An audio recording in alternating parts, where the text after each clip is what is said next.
తట్ట పని, పార పని, మట్టి పని వలసలు పోయి కూలీలుగా ఉండాల్సిన పాలమూరు రైతు బిడ్డ, నల్లమల బిడ్డ రేవంత్ రెడ్డి తెలంగాణ రాష్ట్రానికి ముఖ్యమంత్రి అయినా నీకు దుఃఖం వచ్చిందా? లేకపోతే మా దళితులేమో చెప్పులు కుట్టుకోవాలి, మా యాదవులేమో గొర్రెల్ని పెంచుకోవాలి, మా ముదిరాజు సోదరులు గంగపుత్రులు చేపలు పట్టుకోవాలి, మా గౌడన్నలు ఈదులు గీసుకోవాలని నువ్వు పథకాలు తెస్తే మేము ఈనాడు మా దళితులు, మా యాదవులు, మా గౌళ్ళు, మా ముదిరాజులు, మా వాల్మీకులు, మా మాదాసి కురువ బోయల పిల్లలు చదువుకోవాలి. చదువుకోవడానికి young India integrated residential school Jagprolu గ్రామానికి 200 కోట్ల రూపాయలతోటి 25 ఎకరాల కట్టి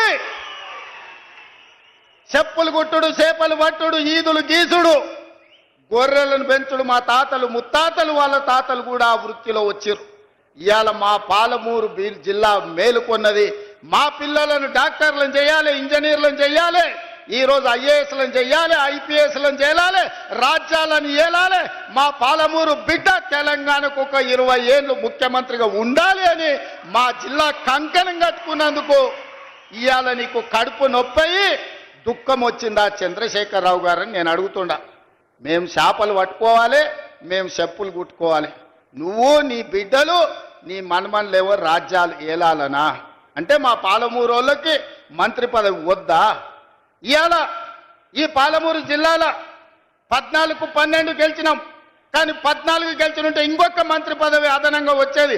3 మంత్రులు కాదు, ముఖ్యమంత్రితో పాటు 2 మంత్రులు కాదు, ఇవాళ మిగతా 2 కూడా గెలిచినుంటే ఇవాళ పాలమూరు జిల్లాలో ఇంకొక మంత్రి ఉంటుండే. పాలమూరు జిల్లా నుంచే తెలంగాణ రాష్ట్రాన్ని పాలించి దేశానికి ఆదర్శంగా నిలబడే పరిపాలనని ఇవాళ అందించుండే వాళ్ళం. ఎందుకయ్యా నీకు దిక్కం?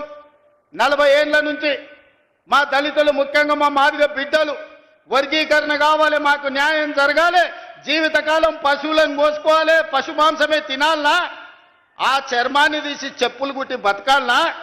మా పిల్లలు ఎందుకు చదువుకోవద్దు, మా పిల్లలు ఎందుకు రాజ్యాలు ఏలొద్దు అని సంపత్ కుమార్, దామోదర్ రాజనరసింహ లాంటి వాళ్ళు, చదువుకున్న వాళ్ళు చైతన్యంతో ముందుకొచ్చి డాక్టర్ మల్లు రవి గారు లాంటి వాళ్ళు ఉదారత్వంగా పెద్ద మనసు చేసుకొని ముందుకొచ్చి మాదిగ ఉపకులాల వర్గీకరణ చేసినందుకు నీకు కడుపు నొప్పి లేచి దుఃఖం వచ్చిందా?